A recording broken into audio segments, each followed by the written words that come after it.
పూరీ జగన్నాథుడి రత్న భాండాగారంలోని ఆభరణాల తరలింపు ప్రక్రియ నిలిపేశారు.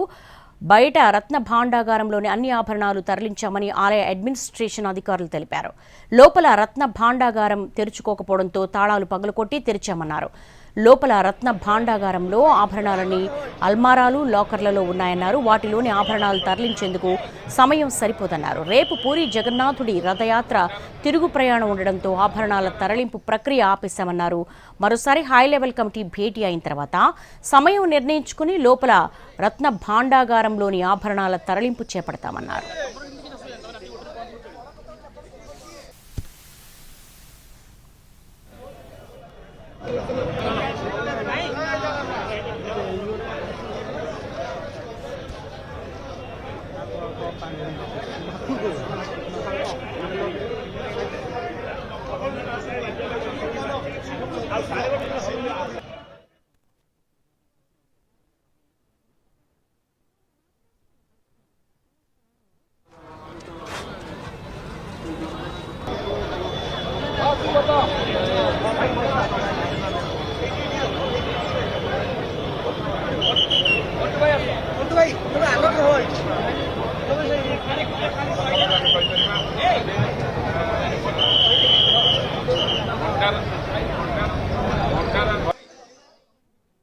वो खुल गया है और बाकी जो है सब प्रशासक कहेंगे। कहाँ जा सकता है? रत्न भंडार खुल गया, आज खुला है, 14 तारीख को टाइम था, खुल गया। तो अभी की प्रक्रिया क्या है? अभी क्या प्रक्रिया का सब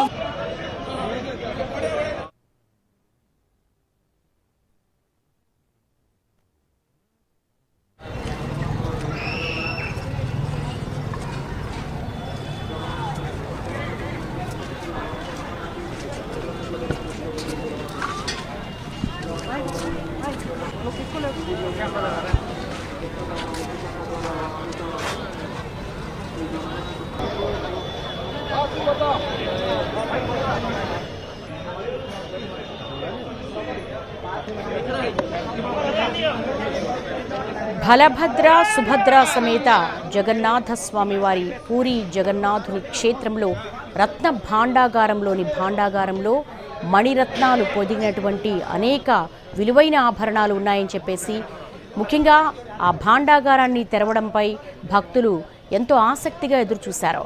రత్న భాండాగారంలోని అన్ని ఆభరణాలు తరలించామని ప్రస్తుతానికైతే ఆలయ అడ్మినిస్ట్రేషన్ అధికారులు తెలిపారు.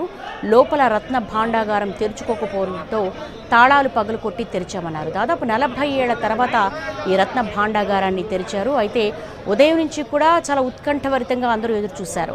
లోపల చాలా విష సర్పాలు ఉంటాయి కాబట్టి స్నేక్ క్యాచర్స్ని కూడా వాళ్ళు అక్కడ అరేంజ్ చేయడం జరిగింది, పాములు పట్టే వాళ్ళని కూడా. కానీ మొత్తానికైతే లోపలికి అధికారులందరూ చేరుకున్నారు.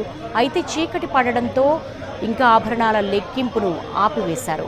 ముఖ్యంగా ఈ భాండాగారంలో ఆభరణాలన్నీ కూడా అల్మారాలు, లాకర్లలో వాటిని భద్రపరిచారు. వాటిలోని ఆభరణాలను తరలించేందుకు ఇప్పుడున్నటువంటి సమయం సరిపోదన్నారు.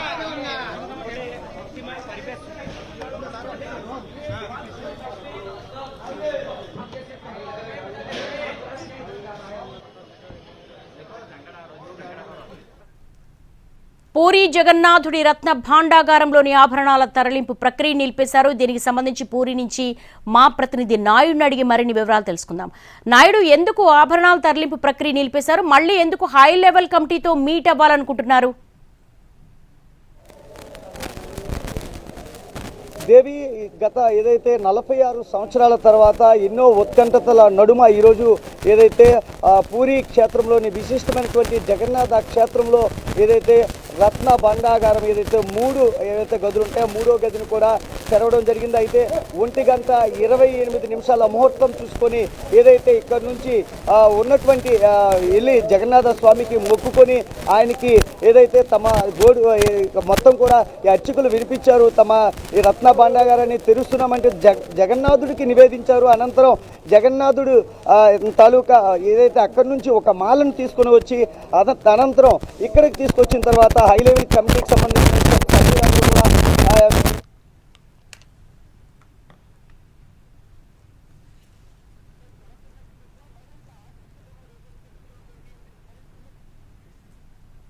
తర్వాత మూడవ గది కాలం రాకపోవడంతో మొరాయించడంతో దానిని వగలగొట్టారు. కట్టర్స్ తో కట్ చేసి లోపలికి వెళ్ళినటువంటి పరిస్థితి. అయితే వాటిలన్నింటినీ కూడా పరిశీలించారు. ఈ కమిటీలో ఉన్నటువంటి నిపుణులు, వివిధ రంగాలకు చెందినటువంటి నిపుణులు ఉన్నారు.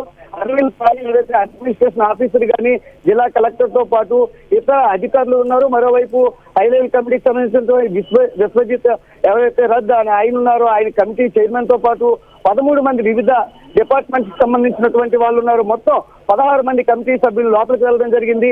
అయితే ఎందుకు ఈ రోజు ఆపడం జరిగిందనే విషయాన్ని కూడా వాళ్ళు కూడా కొద్దిసేపటి క్రితమే స్పష్టం చేసినటువంటి పరిస్థితి. ముఖ్యంగా ఎందుకంటే రేపు రథయాత్ర ముగింపు రోజు కాబట్టి అత్యంత ఎక్కువగా లక్షలాదిగా జనాలు తరలి వచ్చేటటువంటి అవకాశం ఉంటుంది. ఆ సమయంలో ఇక్కడ ఈ లెక్కింపు పెట్టే అనేది విషయాన్ని అయితే ఆలయ అడ్మినిస్ట్రేషన్ అధికారులు చెబుతున్నారు. ఈ నేపథ్యంలో కొంత ఏదైతే 1-2 రోజుల తర్వాత మరోసారి ఆలయ అడ్మినిస్ట్రేషన్ అధికారి అయితే చెప్పారు అరవింద్ పాడి మరోసారి కమిటీ భేటీ అవుతుంది.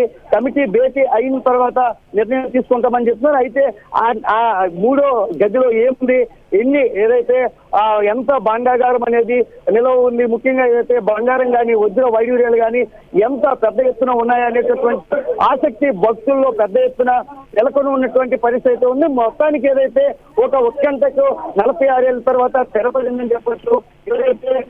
Thank you Naidu, thanks for the live updates.